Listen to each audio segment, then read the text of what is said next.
Disclaimer. Is it against the law to take pictures of the RFK Triboro Bridge at any time, whether on foot or in the car?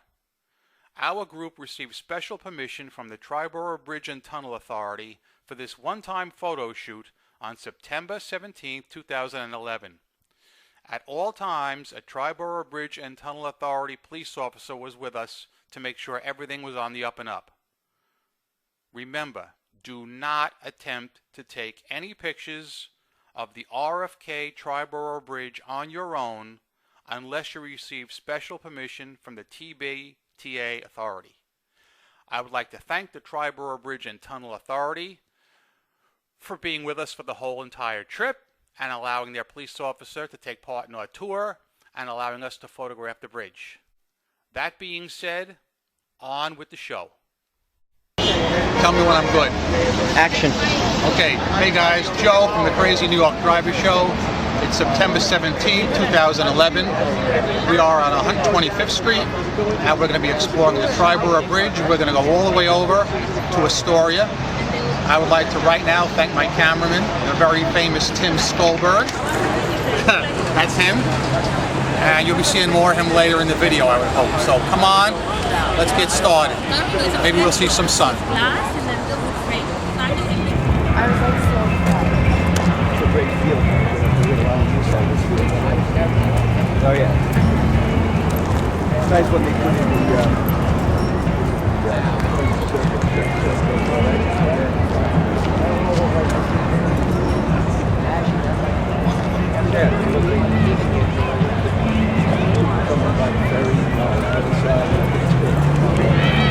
in like groupies just hanging out. When is this fun? Oh, it doesn't start till 3 o'clock. It goes all up till 4, so. It goes on. Staten Island. He named the Hell Gate Hell-Gat, meaning bright or beautiful passage. When the British took over 50 years later in 1664, they anglicized it into Hell Gate because there was so much treachery on the water with the tides, the currents, rocks and reefs, and it's like a backwards S. So it's not a straight. So Hell Gate is quite an appropriate name. This picture on the bottom is just an 1846 sketch of a shipwreck on the southern point of Ward's Island, just to give you an idea of the waterway's treachery. And then in 1904, in June 15th, 1904, the General Slocum, prior to September 11th, the worst mishap to hit New York City.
Definitely.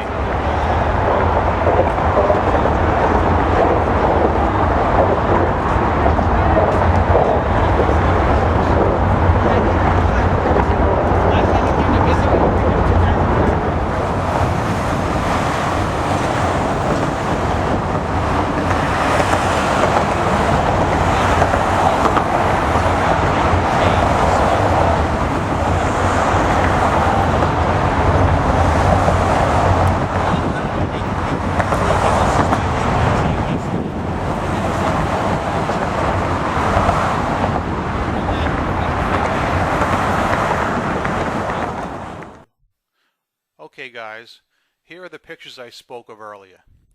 I would like to start out by reminding you guys of one thing. Have you ever noticed that every time we do one of these little tours, it's always cloudy out? I am not kidding. I mean, come on. Cloudy, cloudy, cloudy.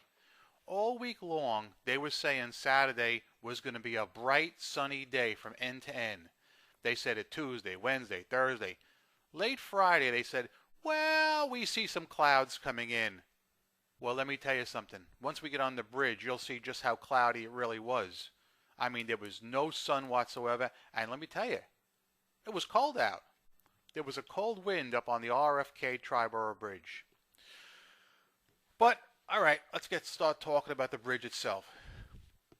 The RFK Triboro, as you know, was renamed recently. It used to be just called the Triboro Bridge. And the RFK links Manhattan, Bronx, and Queens. It's not a cheap bridge to cross, and the tolls just went up recently. It is managed by the Triboro Bridge and Tunnel Authority, and for short we call it the TBTA. They manage certain bridges around here, such as the RFK Triboro, the Henry Hudson Parkway Bridge, and a few others. They're independent and they're unto themselves, and they have their own police force, TBTA. This building you're looking at right here is a high security building. I'm telling you, we had permission to photograph it, and when we walked up, we were stopped by security guards who would not let us enter, even though we had a uniformed TBTA police officer with us. They still wouldn't let us in. They had to call the home office and reconfirm it, and they finally let us in. I mean, Jesus Christ, what's going on? But anyway, weird things happen. You never know. That's our little group right there, congregating around the statue of the discus thrower. And this little area we're at now is called Randall's Island. And we are heading to Icon Stadium, which of course years ago was called Downing Stadium. You'll see some pictures of it shortly.